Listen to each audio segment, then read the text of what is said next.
We now welcome Moran Betzer Tayar, aunt of Yagev. Moran, thank you so much for being here. We can only imagine the range of emotions that you and your family have been going through.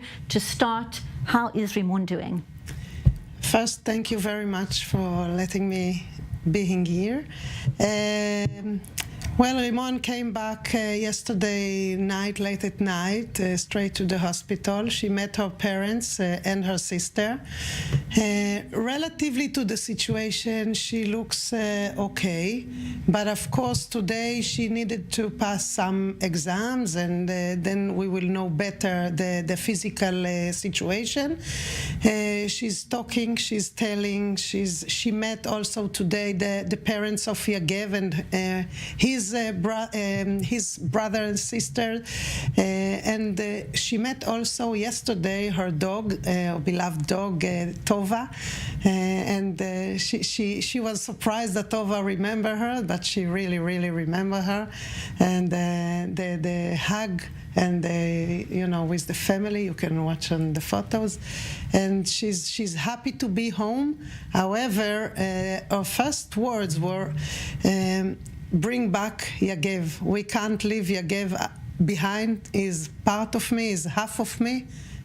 So she urged us to fight and bring Yagev back home as soon as possible. One can hardly imagine what she must be going through, what's happening in her mind. Do you know when she last saw him? At what point were they split up in captivity? What can you tell us?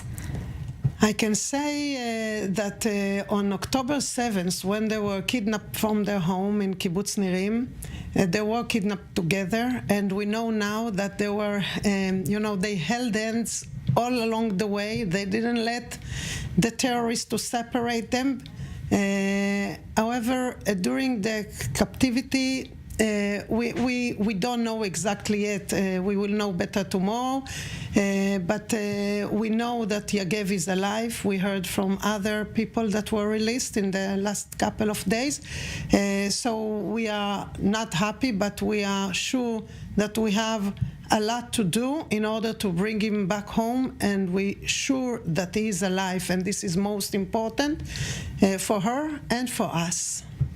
We are hearing some horrific details from the hostages who have been freed, and obviously we are fully aware of the sensitivities around it, but we're hearing stories about children who are whispering and people who are adjusting to the light now because they spent so much time in tunnels, and others who were moved to various locations. What can you tell us about where she stayed for these harrowing 7 weeks? As much as we know, she was held in one of the tunnels under the ground, and yes, she needs still to get used to the daylight. She's still in the hospital. Everything is very slowly. Slowly she meets more people, and then hopefully in a few days she will be stronger, and then we can start walking outside and all that. We also know that she's very she needs to speak. She's not a kid, she's 36 years old. She needs to speak. She needs to tell. She wants to meet the people that she loves. And she really up to the fight. But we telling her, her parents and our beloved one, telling her, slowly, you need to adapt to the situation, to understand the reality. It's not the same Israel as you left on October 7th. So we are taking our time and her time, and we want her to be strong and to be a leader like in that video.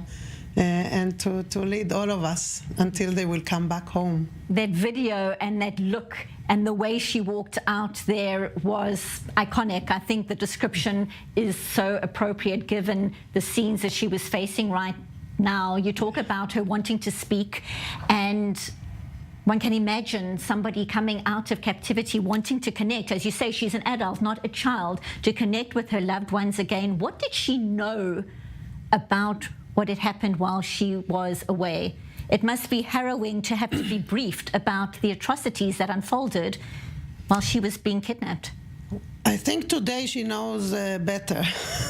Of course, yesterday when she arrived, she didn't know a lot, but today she already wore that and the shirt, and the parents showed her some activities that we did during that time in order to release them, and she was really excited, and she was crying, and she's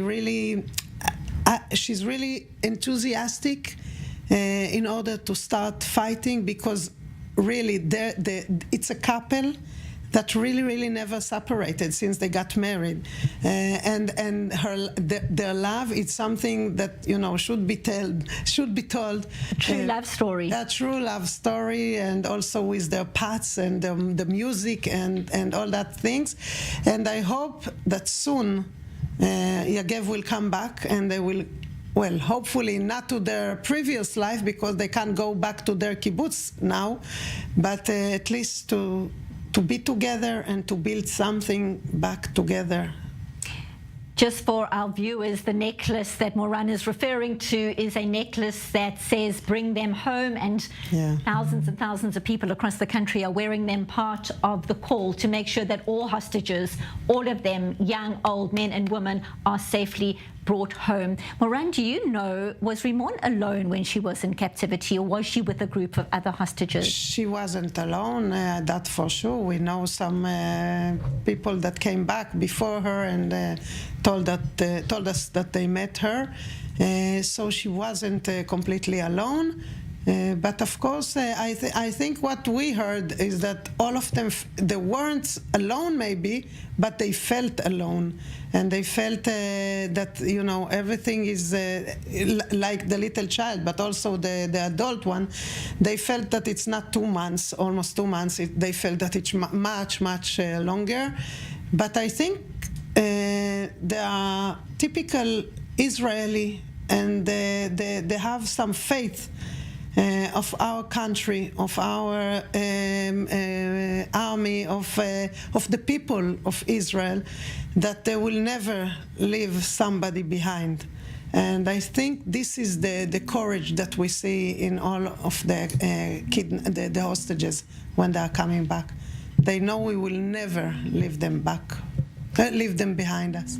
And that is something that we keep on hearing again and again, also from the families of the hostages, how the support and the solidarity, everybody wants everyone to come home, not just some people, not just young people. Every single hostage abducted on that day needs to get back home. You made mention of a life back in the kibbutz. Obviously, that's going to take time.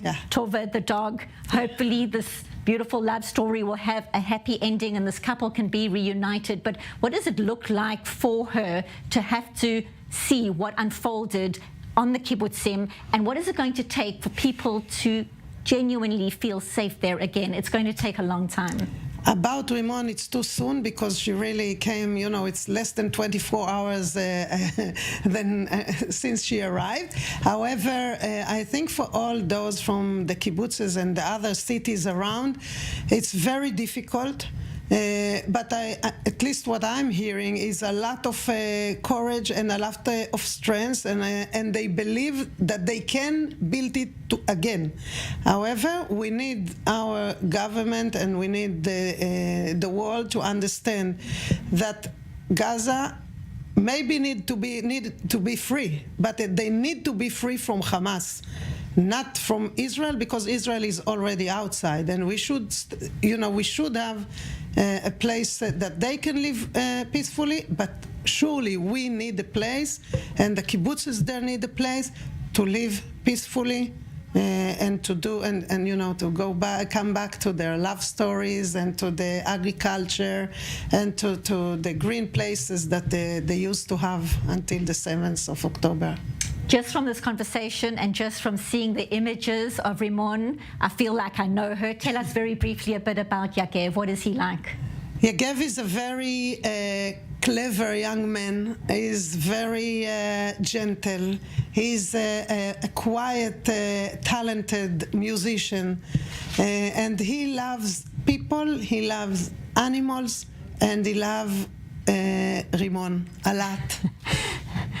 And I can feel that from the way you are talking about this couple. We can't wait to hear good news that they should be reunited, that they should have a beautiful future together with Tova and all the other pets that may exist. May they have many reasons to play music together. We so appreciate you being here, Moran Betzer Tayar, speaking to us, sharing the story. Thank you so much.